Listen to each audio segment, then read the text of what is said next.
Hello बच्चों, आज हम फिर से लेकर के आ गए हैं आप लोगों के लिए क्लास 10th का साइंस का वीवीआई ऑब्जेक्टिव, जो कि आपका है बोर्ड के दृष्टिकोण से वीवीआई है और बोर्ड में कई बार ये पूछा भी गया है। तो इस चीज़ को आप लोग ध्यान रखेंगे और इसी तरह से रिवाइज करते रहेंगे और इसी तरह से अपना काम करते रहेंगे तो बहुत ही अच्छा होगा आप लोगों को बोर्ड के दृष्टिकोण से।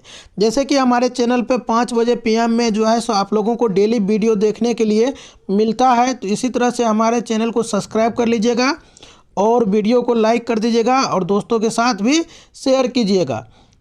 चलिए शुरू करते हैं वीडियो को।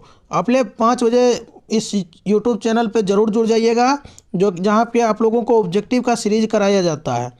चलिए देखते हैं, पहला नंबर क्वेश्चन हमारा है, दर्पण के सामने किसी भी दूरी पर स्थित वस्तु का प्रतिबिंब सीधा प्रतीत होता है तो वह दर्पण है। यानी कह रहा है, इसका मतलब क्या हुआ, इसके कहने का मतलब हुआ दर्पण के सामने किसी भी दूरी पर स्थित वस्तु का प्रतिबिंब जो है सो सीधा प्रतीत होता है तो वह दर्पण है। यानी कि इसके कहने का मतलब हो रहा है कि वैसा दर्पण का नाम बताने के लिए कह रहा है कि जिसमें कहीं भी दूरी का मतलब स्थान हो, वस्तु का स्थान हो, तो उसका प्रतिबिंब हमेशा सीधा बने। तो वो कौन सा दर्पण होगा? जैसे कि आप लोगों को मालूम है कि समतल दर्पण और उत्तल दर्पण में क्या बनता है, हमेशा सीधा प्रतिबिंब बनता है। तो इसका सही आंसर डी हो जाएगा, या तो समतल होगा या फिर उत्तल होगा। चलिए देखते हैं नेक्स्ट क्वेश्चन को। नेक्स्ट क्वेश्चन देखिए हमारा क्या है, प्रकाश की किरणें गमन करती है। तो प्रकाश की किरण कहाँ गमन करती है, ये चीज़ आप लोगों को मालूम होना चाहिए। प्रकाश की किरण जो है सो हमेशा सीधी रेखा में गमन करती है, तो इस चीज़ को आप लोग ध्यान रखेंगे। सही आंसर ए हो जाएगा। चलिए नेक्स्ट क्वेश्चन को देखते हैं। चलिए नेक्स्ट क्वेश्चन हमारा है, प्रकाश के परावर्तन के कितने नियम है। देखिए आज बहुत ही सिंपल क्वेश्चन है, जो कि महत्वपूर्ण क्वेश्चन है, उसको हम चूज किए हैं। तो देखिए इसका सही आंसर क्या हो जाएगा, 2 हो जाएगा। प्रकाश के परावर्तन के कितने नियम है, तो 2 नियम है। इस चीज़ को आप लोग याद रखेंगे, बहुत महत्वपूर्ण है बोर्ड के दृष्टिकोण से। चलिए नेक्स्ट क्वेश्चन है हमारा, परावर्तन के नियम से निर्धारित होता है। तो परावर्तन के नियम से क्या निर्धारित होता है कि परावर्तन के नियम से निर्धारित होता है कि आपतन कोण जो है सो वो परावर्तन कोण के हमेशा बराबर होता है। क्या होता है? सही आंसर ए होगा, आपतन कोण परावर्तन कोण के बराबर होता है। चलिए नेक्स्ट क्वेश्चन देखते हैं हमारा, प्रकाश तरंग का उदाहरण है। तो प्रकाश तरंग का जो है उदाहरण इसमें पूछ रहा है, तो प्रकाश एक विद्युत चुंबकीय तरंग है। क्या है? प्रकाश एक विद्युत चुंबकीय तरंग है। इस चीज़ को आप लोग याद रखेंगे, सही आंसर बी हो जाएगा। चलिए नेक्स्ट क्वेश्चन देखते हैं। नेक्स्ट क्वेश्चन हमारा है यहाँ पे, समतल दर्पण द्वारा बना प्रतिबिंब होता है। तो समतल दर्पण के द्वारा जो है बना प्रतिबिंब कैसा होता है? समतल दर्पण के द्वारा प्रतिबिंब जो है सो हमेशा क्या होता है, काल्पनिक होता है। कैसा होता है? काल्पनिक होता है। इस चीज़ को आप याद रखेंगे। चलिए देखते हैं, काल्पनिक मतलब क्या हुआ।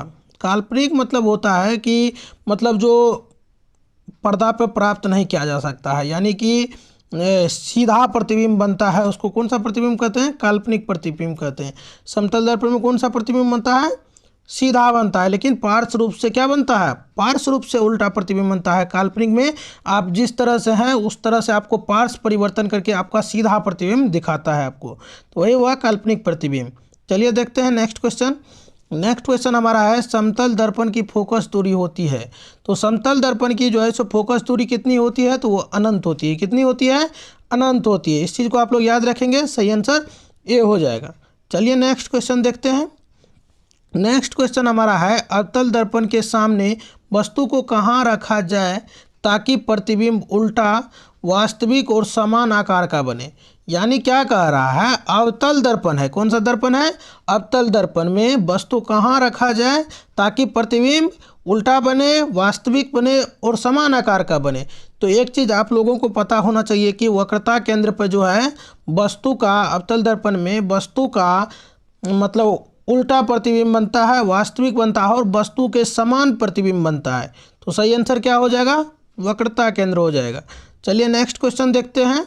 नेक्स्ट क्वेश्चन हमारा क्या है, उत्तल दर्पण में बना काल्पनिक प्रतिबिंब होता है। उत्तल दर्पण में जो है वो बना काल्पनिक प्रतिबिंब कैसा होता है, तो इस चीज़ को आप लोग याद रखेंगे, क्या होता है, सीधा होता है एवं आश्रित होता है, यानी कि सीधा एवं छोटा प्रतिबिंब होता है। कैसा होता है, आश्रित मतलब क्या होता है, छोटा होता है। सीधा एवं छोटा प्रतिबिंब उत्तल दर्पण में हमेशा बनता है। तो इस चीज़ को आप लोग याद रखेंगे। सही आंसर क्या हो जाएगा, सी हो जाएगा। चलिए नेक्स्ट क्वेश्चन देखते हैं। नेक्स्ट क्वेश्चन हमारा है यहाँ पे दर्पण सूत्र, दर्पण का सूत्र है। तो दर्पण का सूत्र क्या है, दर्पण का सूत्र क्या होता है, 1/v + 1/u बराबर क्या होता है, 1/f होता है।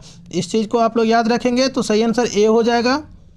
सही आंसर ए होगा। चलिए नेक्स्ट क्वेश्चन देखते हैं।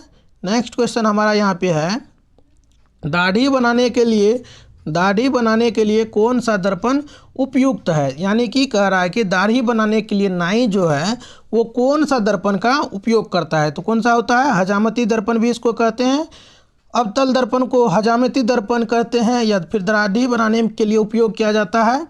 तो इसका सही आंसर सी हो जाएगा। चलिए नेक्स्ट क्वेश्चन देखते हैं। नेक्स्ट क्वेश्चन हमारा है किसी कार के अग्रदीप में प्रयुक्त दर्पण निम्नलिखित में कौन होता है। कह रहा है कि कार के अग्रदीप यानी कि हेडलाइट के रूप में जो है इस दर्पण का उपयोग किया जाता है, तो वो कौन सा दर्पण होता है। तो इसका सही आंसर क्या हो जाएगा, अवतल दर्पण हो जाएगा। अवतल दर्पण जो है सो कार के अग्रदीप यानी कि हेडलाइट के रूप में उपयोग किया जाता है। चलिए नेक्स्ट क्वेश्चन देखते हैं क्या है। नेक्स्ट क्वेश्चन हमारा है यहाँ पे किस दर्पण का उपयोग पश्च दृश्य दर्पण के रूप में किया जाता है। अब देखिए यहाँ पे ये पश्च दृश्य क्या होता है। पश्च दृश्य मतलब पीछे का वस्तु देखने वाला, पीछे का वस्तु। क्या, पश्च दृश्य मतलब पीछे का वस्तु क्या होता है, पीछे का वस्तु को देखने के लिए जो प्रयोग किया जाता है उसको क्या कहते हैं, पश्च दृश्य। यानी कि पीछे का जो दृश्य है उसको हम क्या कहते हैं, पश्च दृश्य। अब ये कह रहा है दर्पण, किस दर्पण का उपयोग पश्च दृश्य यानी कि पीछे के चीज़ों को देखने के लिए गाड़ी में किया जाता है। तो उसको कौन सा दर्पण होगा, उत्तल दर्पण का जो है सो उपयोग कहाँ किया जाता है, पश्च दृश्य के रूप में किया जाता है। तो ये सही आंसर ए हो जाएगा। चलिए नेक्स्ट क्वेश्चन देखते हैं। नेक्स्ट क्वेश्चन हमारा क्या है, नई कार्तिकीय परिपाठी के अनुसार दर्पण के सामने रखे गए बिंब की दूरी ली जाती है। यानी कह रहा है नई कार्तिकीय परिपाठी यानी चिन्ह परिपाठी के अनुसार जो है दर्पण के सामने रखे गए बिंब की दूरी क्या ली जाती है। तो ये आप लोगों को बताना है। तो इसका सही आंसर क्या हो जाएगा, चलिए क्वेश्चन बताइए। तो देखिए दर्पण के सामने जो भी है उसका जो अगर बिंब की दूरी होगा, जैसे भी कोई दर्पण होगा उसके बिंब की दूरी को नापने के लिए क्या होता है, तो ध्रुव से मापा जाता है। तो ध्रुव से वस्तु की दूरी मापने के लिए ऋणात्मक दूरी होता है, ये चिन्ह परिपाठी के अनुसार। तो सही आंसर क्या हो जाएगा, बी हो जाएगा। क्या हो जाएगा, ऋणात्मक होगा। चलिए नेक्स्ट क्वेश्चन देखते हैं। नेक्स्ट क्वेश्चन देखिए हमारा है यहाँ पे निम्न में से किस दर्पण की फोकस दूरी धनात्मक होती है। तो किस दर्पण का फोकस दूरी धनात्मक होता है, तो इस चीज़ को आपको बताना है। तो सही आंसर क्या होगा, उत्तल दर्पण का जो है सो फोकस दूरी क्या होता है, धनात्मक होता है। चलिए नेक्स्ट क्वेश्चन देखते हैं। नेक्स्ट क्वेश्चन आपके सामने है यहाँ पे, देखिए क्या है यहाँ पे। नेक्स्ट क्वेश्चन हमारा है यदि किसी बिंब के प्रतिबिंब का आवर्धन ऋणात्मक है तो उस बिंब की प्रकृति क्या होगी। यानी कह रहा है बिंब यानी कि वस्तु की प्रतिबिंब का आवर्धन जो है वो ऋणात्मक है तो उस बिंब की प्रकृति क्या होगी। तो इस चीज़ को आपको समझने के लिए इसका सही आंसर क्या होगा, तो देखिए बिंब यानी कि वस्तु और उसका प्रतिबिंब अगर आवर्धन ऋणात्मक है, अगर ऋणात्मक है तो वास्तविक होगा और उल्टा होगा। इस चीज़ को आप लोग याद रखेंगे। चलिए नेक्स्ट क्वेश्चन देखते हैं। कह रहा है दंत विशेषज्ञ किस दर्पण का उपयोग मरीजों के दांतों को बड़ा देखने के लिए प्रयोग करता है। यानी कि दर्पण जो है दांत विशेषज्ञ जो है डॉक्टर, वो मरीज के दांतों को बड़ा देखने के लिए कौन सा दर्पण का उपयोग करता है। तो इस चीज़ को आप लोग बताएंगे। तो इसका सही आंसर क्या होगा, अवतल दर्पण का उपयोग जो है सो मरीज को देखने के लिए डॉक्टर करता है कि ताकि दांत का प्रतिबिंब जो है सो वो बड़ा दिखाई दे। चलिए नेक्स्ट क्वेश्चन देखते हैं। नेक्स्ट क्वेश्चन हमारा है यहाँ पे गोलीय दर्पण परावर्तक पृष्ठ की वक्रता सीमा रेखा का व्यास कहलाता है। यानी कि गोलीय दर्पण का जो है परावर्तक सतह के वृत्ताकार सीमा रेखा का व्यास क्या कहलाता है, गोलीय दर्पण का द्वारक कहलाता है। ये बहुत ही महत्वपूर्ण क्वेश्चन है, तो आप लोग इसको क्या करेंगे, याद रखेंगे। चलिए नेक्स्ट क्वेश्चन देखते हैं हमारा यहाँ पे। हजामत के लिए किस दर्पण का उपयोग होता है? तो हजामत यानी दाढ़ी बनाने के लिए जो है सो कौन सा दर्पण का उपयोग होता है? अभी हम जस्ट आप लोगों को बताएं हैं कि अवतल दर्पण का प्रयोग होता है, तो सही आंसर ए हो जाएगा। चलिए नेक्स्ट क्वेश्चन देखते हैं। नेक्स्ट क्वेश्चन हमारा है यहाँ पे, काल्पनिक प्रतिबिंब होता है। तो काल्पनिक प्रतिबिंब किस तरह का होता है? तो वो सीधा होता है। इस चीज़ को आप लोग याद रखेंगे, सही आंसर ए हो जाएगा। चलिए आशा करते हैं कि आप लोगों को सभी समझ में आ गया होगा। तो आप लोग वीडियो को लाइक नहीं करते हैं तो वीडियो को आप लोग लाइक कर दीजिए। अगर चैनल पर नए हैं तो सब्सक्राइब कर लीजिए, दोस्तों के साथ शेयर भी कर दीजिएगा। मिलते हैं नेक्स्ट क्वेश्चन के साथ, नेक्स्ट ऑब्जेक्टिव के साथ, नेक्स्ट विषय के साथ। तब तक के लिए bye. Thank you all my support इस दिस चैनल। चलिए तब तक के लिए बाय।